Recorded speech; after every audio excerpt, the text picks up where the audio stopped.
Assalamualaikum. Waalaikumsalam warahmatullahi wabarakatuh.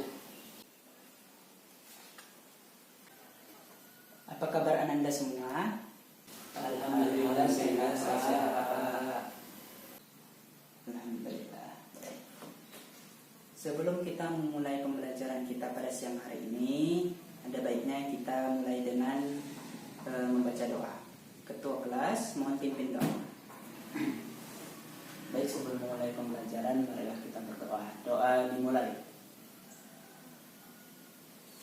Amin. Doa selesai. Baik, terima kasih kepada ketua kelas. Pada siang hari ini kita akan mempelajari tentang ketentuan-ketentuan sholat berjamaah.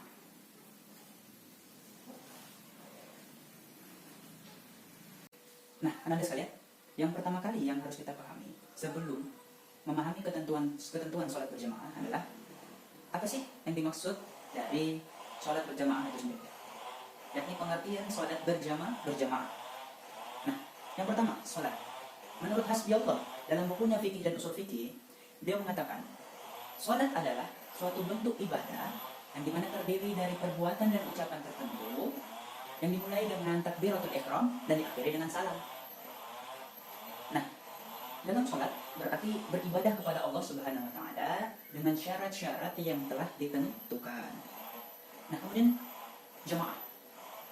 Jamaah berasal dari kata al-ijtima' yang berarti kumpul. Nah, jamaah artinya orang-orang yang berkumpul atau sekumpulan orang yang berkumpul untuk tujuan tertentu. Nah, kalau gitu apa arti sholat berjamaah? Nah, sholat berjamaah adalah sholat yang dilaksanakan bersama-sama. Nah, kemudian apa sih hukum sholat berjamaah, Pak? Hukum sholat berjamaah adalah menurut sebagian ulama, hukum sholat berjamaah adalah fardhu ain atau wajib ain. Nah, menurut beberapa pendapat ulama yang lain, hukum sholat berjamaah adalah fardhu kifayah. Dan sebagian lagi berpendapat hukum sholat berjamaah adalah sunnah muakkad. Hukum sunnah muakkad inilah yang diambil secara seadil-adilnya dan lebih dekat kepada yang lebih baik. Dan hukum sunnah muakkad inilah yang layak untuk diterapkan sebagai hukum sholat berjamaah. Dalilnya apa, Pak?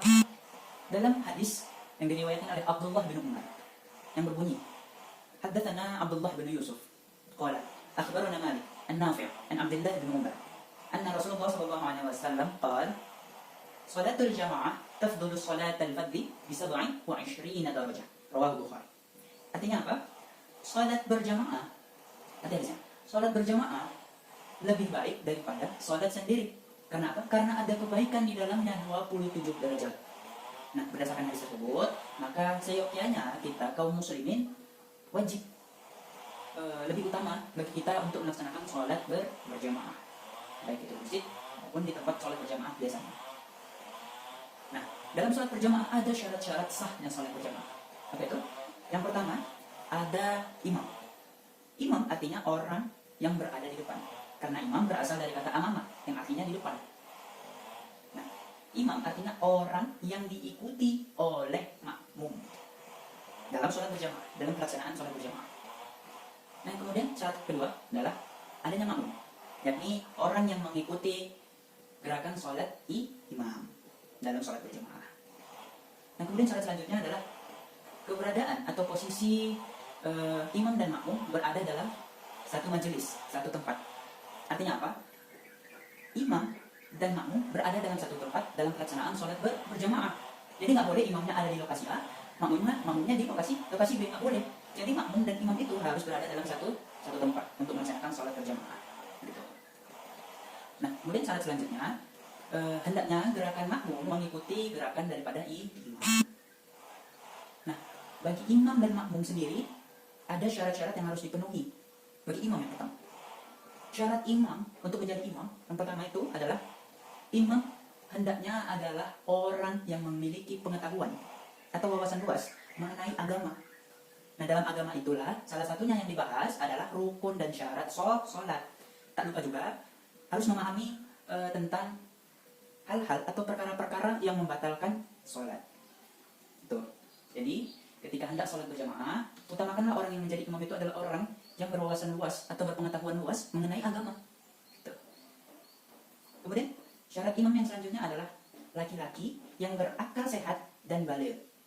Nah, jadi imam itu nggak boleh yang akalnya tidak sehat atau tidak waras, ya.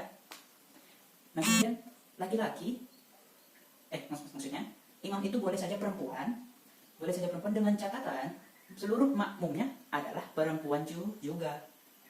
Nah, itu boleh jika perempuan hendak menjadi imam, jika makmumnya perempuan.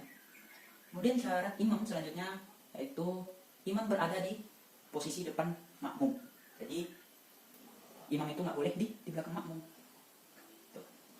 Kemudian syarat selanjutnya, imam tidak berada dalam posisi atau bermakmum kepada seseorang yang lain. Misal, contoh, ada orang yang masbuk, yang terlambat dalam sholat berjamaah, kemudian dia menepuk pundak orang yang berada di saf paling belakang. Sedangkan orang yang saf paling belakang itu masih mengikut atau bermakmum kepada imam. Nah, menepuk pundak seseorang dalam sholat menandakan ia hendak berjamaah pada orang yang ditepuknya. Nah, jadi nggak boleh kita berimam kepada makmum yang sedang sholat berjamaah. Gitu. Nah, dan juga dapat diartikan bahwasanya dalam satu majelis atau dalam satu tempat tidak boleh ada dua imam dalam pelaksanaan sholat berjamaah. Gitu. Nah, bagi makmum, adakah syarat untuk menjadi makmum? Ada.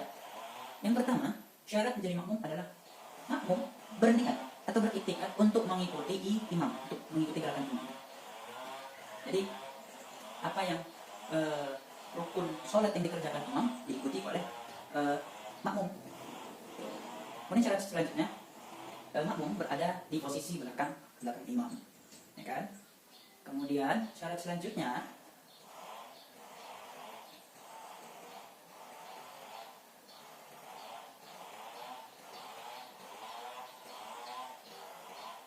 gerakan makmum mengikuti dan sesuai dengan gerakan imam. Jadi nggak boleh gerakan imam dalam sholat itu sedang berada pada posisi rukuk, kemudian makmumnya dalam sujud. Nah, itu nggak boleh. Jadi ketika imam rukuk, maka makmum rukuk. Ketika imam iktidal, maka makmum ikut iktidal juga. Gitu. Nah, bagi imam dan makmum dalam sholat berjamaah, Anda sekalian, ternyata ada juga halangan yang menjadi pengecualian bagi kita untuk tidak mengikuti sholat berjamaah. Apa saja itu? Halangan yang pertama, ketika cuaca sedang ekstrim, contoh hujan deras, angin kencang, yang mengakibatkan kita itu susah untuk menuju tempat sholat berjamaah atau menuju masjid, itu menyulitkan kita untuk menuju ke sana. Nah, jadi itu diperbolehkan kita untuk tidak memaksakan diri untuk pergi ikut serta dalam sholat berjamaah. Halangan yang kedua, yaitu ada binatang buas ataupun dalam keadaan perang yang menyebabkan jalan menuju tempat sholat berjamaah atau menuju masjid itu terhalang. Sedangkan itu jalannya satu-satunya jalan menuju ke sana. Jadi kita tidak dapat melewatinya. Nah, itu diperbolehkan untuk kita tidak ikut serta dalam sholat berjamaah. Halangan ketiga yaitu kita dalam keadaan sakit. Sakit dengan artian kita susah untuk menuju tempat sholat berjamaah dan menyulitkan kita untuk ikut serta dalam pelaksanaan sholat berjamaah. Kemudian halangan keempat, ketika kita ingin sekali buang air besar atau buang air kecil, kebelit buang air besar, buang air kecil. Contoh, misalnya kita dalam perjalanan menuju masjid ataupun menuju tempat sholat berjamaah, kemudian di tengah jalan kita itu kebelit, kita sangat ingin buang air besar. Maka dari itu, sedangkan kita tahu bahwasanya masjid yang kita tuju itu tidak punya toilet dan kamar mandi. Makanya kita berpikir kita harus putar balik, kita balik ke rumah untuk buang hajat. Dan dipikir-pikir lagi, ketika selesai buang hajat, ketika kita hendak ke masjid, mungkin saja pelaksanaan salat berjamaahnya sudah usai ataupun berada di penghujung salam atau di akhir salam, hendak salam. Jadi kita boleh buang hajat dulu baru sholat. Yang dipaksakan dalam keadaan kebelit dalam sholat tidak boleh. Kemudian halangan selanjutnya, ketika kita baru saja selesai makan sesuatu yang baunya tajam dan baunya itu sukar atau susah untuk dihilangkan. Karena apa? Hal ini dikhawatirkan dapat mengganggu makmum yang lain. Lebih tepatnya makmum di sebelah kita. Jadi dikhawatirkan baunya kita ini, bau yang susah kita hilangkan ini dapat mengganggu konsentrasi, kekhusyukan sholat daripada makmum sebelah kita, makmum yang lain. Nah, Anda sekalian, waktu sedikit lagi selesai, maka dari itu kita akhiri saja pembelajaran kita siang hari ini. Untuk bagi yang bertanya, dipersiapkan saja untuk minggu depan. Dan pembelajaran kita kurang lebih Bapak mohon maaf. Kita akhiri dengan lafaz alhamdulillah. Alhamdulillah Rabbil Alamin. Billahi taufiq wal hidayah. Assalamualaikum warahmatullahi wabarakatuh. Waalaikumsalam.